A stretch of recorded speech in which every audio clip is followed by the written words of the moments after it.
ഇത് ഒരു വുഡൻ റീപ്പറാണ്. ഇത് വെച്ചിട്ട് നമ്മൾ ഒരു ഫോട്ടോ ഫ്രെയിമിംഗ് ചെയ്യാൻ വേണ്ടി പോവാണ്. ഇതാണ് ആ ഫോട്ടോ. ഇത് നമ്മൾ എയർടെൽ പ്രിൻ്റ് അടിച്ച് കൊണ്ടുവന്നതാണ് ഈ ഫോട്ടോ. ഓക്കെ, ഇത് ഓൾറെഡി ഡിസൈനൊക്കെ ചെയ്തിട്ട് കൊണ്ടുവന്നതാണ്. അപ്പോൾ അതിൻ്റെ ഇതിൽ നമുക്ക് കുറച്ച് ഹാർഡ്നെസ് കിട്ടാൻ കാർഡ്ബോർഡ് ഇത് കറക്റ്റായിട്ട് നമ്മൾ കട്ട് ചെയ്ത് വെച്ചിട്ടുണ്ട്. അപ്പോൾ ഇതാണ് അതിൻ്റെ ബേസ് ആയിട്ട് വരിക. ഓക്കെ, ഇനി നമുക്ക് ഒന്ന് സ്പ്രേ പെയിൻ്റ് അടിച്ച് ഈ ഫ്രെയിം ഒന്ന് റെഡിയാക്കി എടുക്കാം.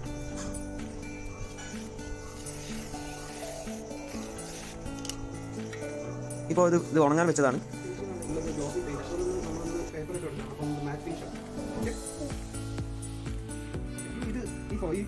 നമ്മൾ ഇതൊക്കെ കട്ട് ചെയ്തെടുത്ത് ഇങ്ങനെ കുറേ ഫോട്ടോസ് കട്ട് ചെയ്തെടുത്ത് കുറച്ച് ഇൻസ്റ്റൻ്റ് ആയിട്ട് ഫോട്ടോ പ്രിൻറ്റ് ചെയ്ത് വരുന്ന ഡിസൈനിൽ കുറച്ച് അഡീഷണൽ കട്ടിട്ടുള്ള രീതിയിലാണ് ചെയ്യാൻ ശ്രമിച്ചേക്കുന്നത്. ഓക്കെ, ഇനി നമുക്ക് ഈ ഫോട്ടോ ഇവരെ കട്ടൗട്ട് പോലെ ഇവരെ ബാക്ക്ഗ്രൗണ്ട് പോലെ ഇവരെ മാത്രം ഒന്ന് കട്ട് ചെയ്തെടുക്കാം. ഓക്കെ,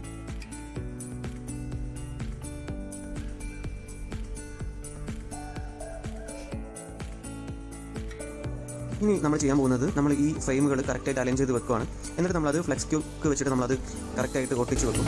അതാണ് നമ്മൾ ചെയ്യുന്നത്.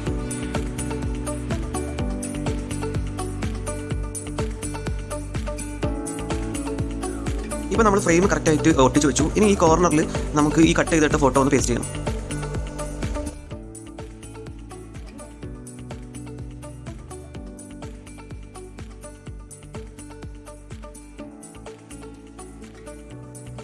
യെസ്, അപ്പോൾ നമ്മളെ പണികൾ ഓൾമോസ്റ്റ് ഫിനിഷ് ആയിരിക്കുകയാണ്.